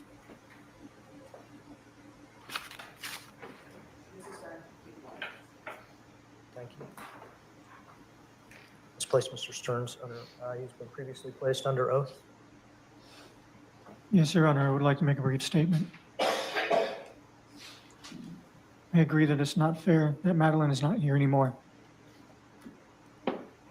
I still have a hard time contemplating a world where she's not around, a world which feels less vibrant and less colorful than it did before. I've prayed to God count. Now, just be prepared to get really angry now. This man, oh my God, this is when, if I would have been Madeleine's grandma, dad, any of those people in that courtroom, all of which are kicking themselves because they didn't see the red flags or the warning signs. The only one who thought there was something strange about the sleeping arrangements was actually his mum, Fruit Loop. Because she thought it was Maddie who was precocious. Or Jen, it was Jen's fault because did she describe her as? She was bipolar, bisexual and something else. It's all Jen's fault, all Maddie's fault. She didn't think it was her precious little Stephen's fault. She was the only person who saw red flags. Honestly, I hope nobody ever has to go through this. But, I think you'd be surprised how people like Stephan, you don't see red flags. You really don't. He's not an aggressive person. He's done it through, just being pathetic, really, almost. Anyway, right, let's watch his... just get prepared to be angry because this drove me mad, what he said.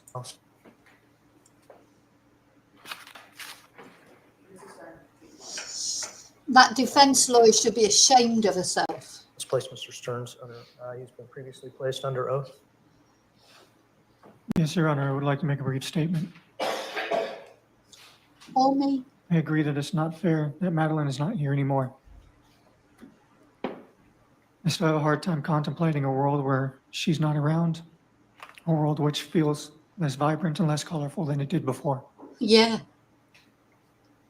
I've prayed to God countless times to trade places with her, to take me instead. And unfortunately, that's just not how he works. How dare you bring God into it? I've asked God many times to trade places. Unfortunately, that's just not how he works. So it's all God's fault. Well, maybe if you wouldn't have done it in the first place, Stephan, you wouldn't have to be asking God to change places. How dare you bring God into it? Honest to God, when I watched this, I was gasping. I could not believe it. And the other thing, when he said the world is a less vibrant place. Yeah, it was really vibrant because he was getting his end away whenever he felt like it with a 6, 7, 8, 9, 10, 11, 12-year-old girl. So, of course, yeah, very vibrant world. Stephan, for you were out filling your boots anytime you felt like it, weren't you? Oh, my God.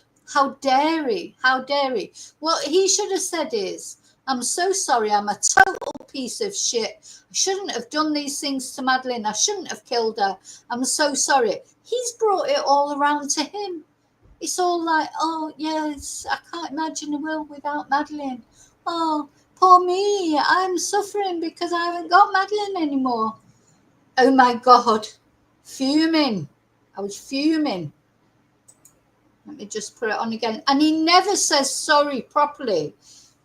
You'll see, I'm going to play the whole thing without interrupting, I promise. He says, I'm sorry for the pain. I'm sorry for the pain.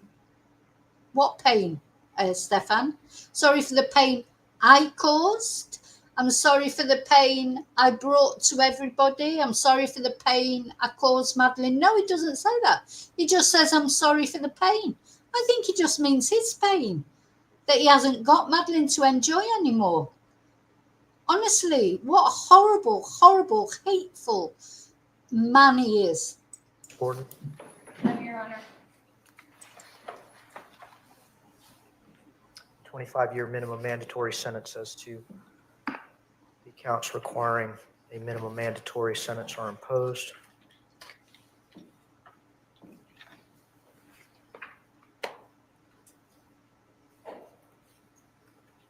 Mr. Stearns, you will have the right to appeal the judgment and sentences of the court.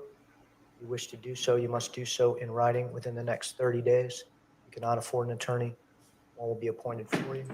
The appeal will be limited to the jurisdiction of the court to impose the sentence. Legality of the sentence itself is a condition of your agreement with the state of Florida. You are agreeing not to appeal the pretrial rulings of the court. State, anything else? Defense, anything else?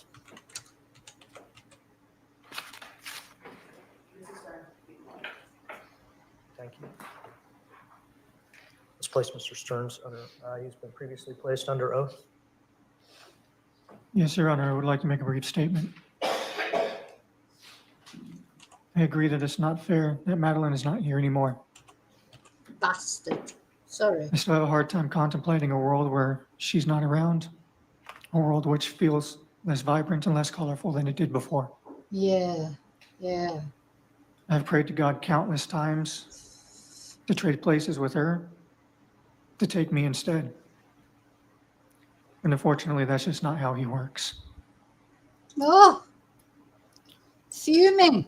I have nothing but Fuming. sorrow for her loss. And I miss her all the time. Oh, he misses her. Yeah, Her what? passing has torn me and my family apart as well. Oh, And she truly was a joy. I pray to God that she is in heaven and that he's taking good care of her. Oh, God, sorry, I just can't help it. So this has torn me and my family apart as well. She really was a joy. Yeah, she was a joy when I was screwing her and videoing it and, looking at those pictures anytime I felt like it, using her, drugging her. What a joy she was. She was a joy. He was having great fun, wasn't he? But it's torn his family apart as well. Bloody Fruit Loop and Chris, who blame Jen or blame Maddie for being precocious, Jen for being this, that, and the other. It's his fault. It's not Jen's fault. It's not. Jen was stupid, of course she was, but she hasn't done anything to Madeleine in that sense. He did it. Their precious little boy did it. Wasn't Madeleine's fault for being precocious. Even if Madeleine would have thrown herself at him, she was 13 years old. You were younger when it started, of course, It's like, oh, well, she was precocious. So it's all, she was 7 years old, but she was precocious. So it was okay. How dare he? How dare he bring God into it? I hope God's looking after her. He keeps talking about God. God doesn't give a shit about you, Stephan. You've got whatever you've got to look at and face in prison, you've got another load of justice to face when you finally shake off that rancid coil, that mortal coil. We should never been born. It's horrible what you did. You abused her and then you murdered her. No, and her dad was right. What he said, he inveigled himself into that whole family, pulled the wool over everybody's eyes. He knows it. Madeleine's dad knows it because he liked him. They got on well together. Oh my God, this awful man. How dare he bring God into it? How dare he say she was a joy? A joy. She was like a plaything to him. And I hope she gets to join the choir because she had a beautiful voice. I hope she gets to join the choir because she had a beautiful voice.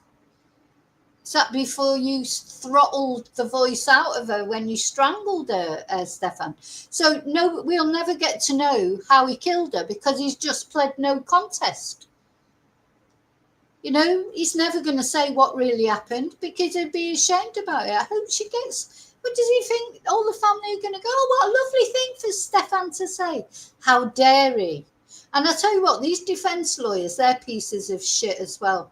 Because if I was his defence lawyer, not that I ever would be, but if I was, I would say to him, don't talk about shit about God and hope she's in the choir as if you have got no right to say those things about Madeleine. You abused her, you murdered her. That's all you are. You weren't her father. You weren't even her stepfather. You were an abuser and a murderer. That's it. Sitting there like some prissy little shit. I hope she gets to join the choir because she had a beautiful voice. I'll tell you how that father or grandma didn't just leap over the room and strangle him on the spot. I don't know. I will miss her all the time. I will never not honor her memory. And I apologize for all the pain. I'll never not honour her memory. I miss her all the time. Fuck. Oh, sorry. Oh, God, I just want to swear so bad. I miss her all the time. What, we're supposed to feel sorry for you, Stephan?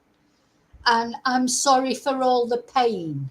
That's what he said. Now, does he mean the pain to her? Does he mean the pain to the family? Does he mean the pain to himself? Does he mean the pain to her friends? I mean, what pain, Stephan? Or does it, I think he just means he's sorry for the pain he's going through.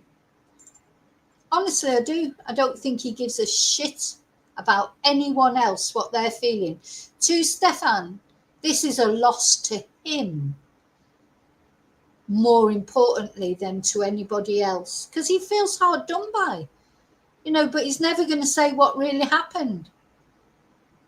It's like, listen, it's like you won't say, oh yeah, for 6 years he's been abusing her since she was a little tiny girl. What a twat. Conclude our plea and sentencing hearing. We'll be in recess. Yeah, he's been saying, oh yeah, where's my watch? You're right, Paul. That was all he was worried about. Have you found my watch yet? It's in the big purple dragon, next to my Pokemon, this and my popcorn bucket. And, he's just a child. He's oblivious. How those women can sit there, I'd have to at least say, I mean, it's over now. They don't have to be nice to him anymore. I'd just turn around to him and say, you're a complete twat, don't you?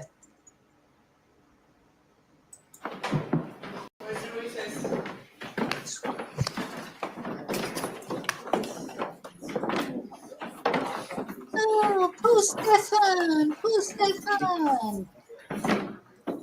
Bye, adios, amigo. Oh, so it's got to do his fingerprints now.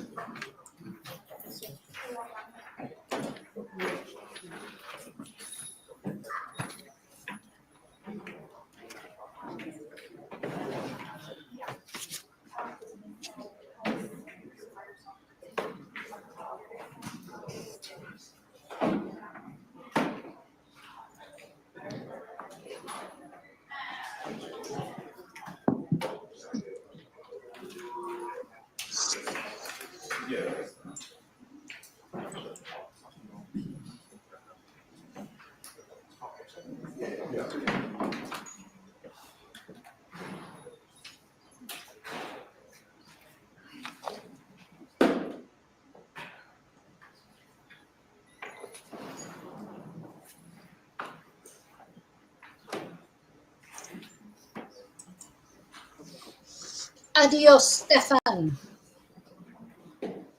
Enjoy prison for the rest of your life. Oh, he's got some stupid women that are writing to him already. He's got some, fangirls. Maybe he's got some fanboys. I don't know. I wonder what they think now, because he's probably been saying now he's not guilty. Now he's pled, well, not guilty, but no contest. That's it. Adios, Stephan. You empath. Stephan the empath. Oh, he's so pathetic.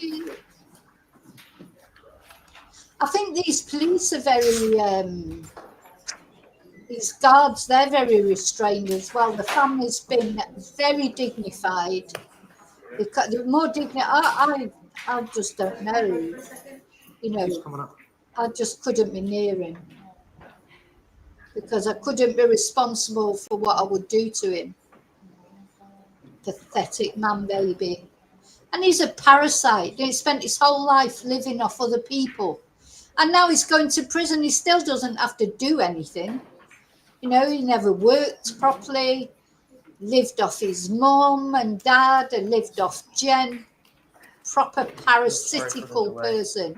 Just sat there playing his video games, feeding his Tamagotchis or whatever. No problem, Judge. Thank you. What did he ever offer to the world that was constructive? Nothing.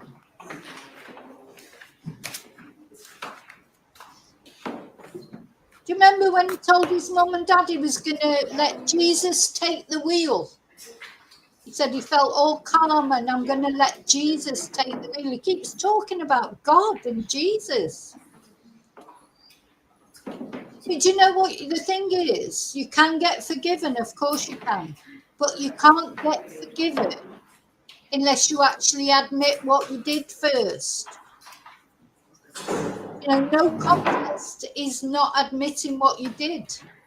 So he can't get proper forgiveness from God if he wants it. Oh, God, that hurt my ears, that. You can't get proper forgiveness. You can't be forgiven for something that you don't admit you've ever done. You know, I mean, is that difficult to comprehend?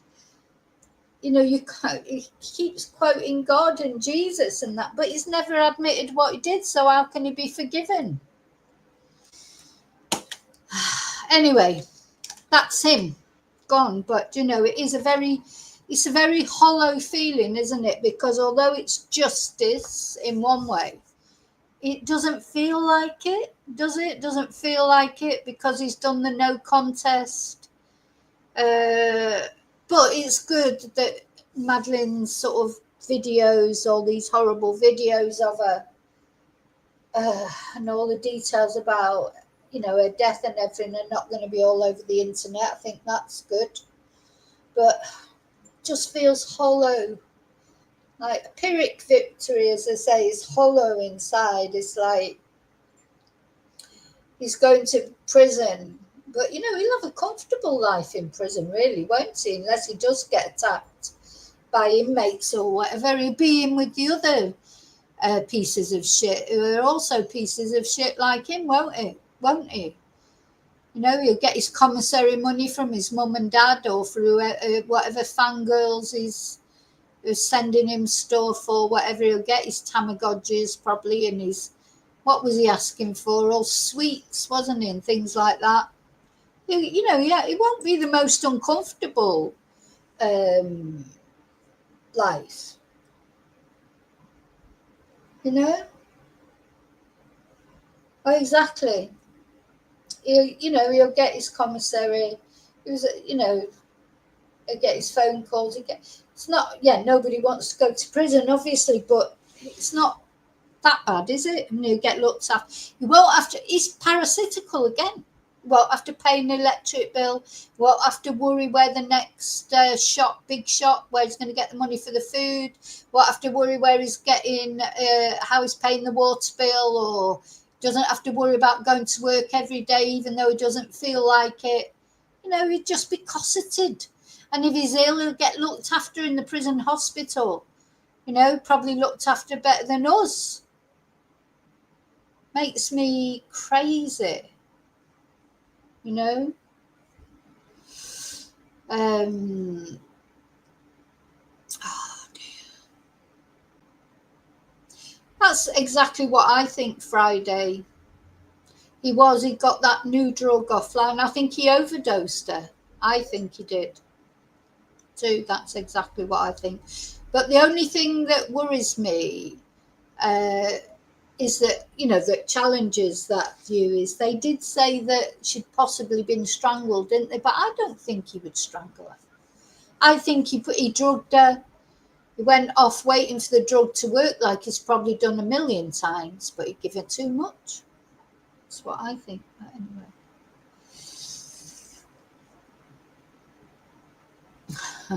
Yeah. So, listen, thank you for being here with me to share my outrage. Honestly, I did watch this last night and I thought I can't come on tonight and talk about it. One, I was too angry, I was too tired, and you know, I'm not very good in the evenings, so I'm better on morning streams. I've got more energy to swear and get angry. But thank you for joining me to talk about it, because Madeleine deserves it. And I'll say Thursday night in members, I'm going to show all the pictures I've got, the humiliating pictures of Stephan, because I don't give a shit about him. I want to see him humiliated. So all that humiliation that he did to Madeleine, I hope the more people, the better see it, because Stephan's button mushroom. Oh. I mean, it isn't very nice, so be prepared. You might not want to watch it, but put it this way, don't get any walnut whips in that night. Okay, I'm going, but thank you, as I say. So yeah, it's a little bit of a hollow victory, but at least it's, you know, a guilty verdict, and it's, you know, it's not satisfactory, especially not the no contest. But we'll see what happens. At least we don't have to look at his face anymore. Thank you, Sheep Farming, who sent me a super chat. Thank you so much. And thank you to all of you for watching.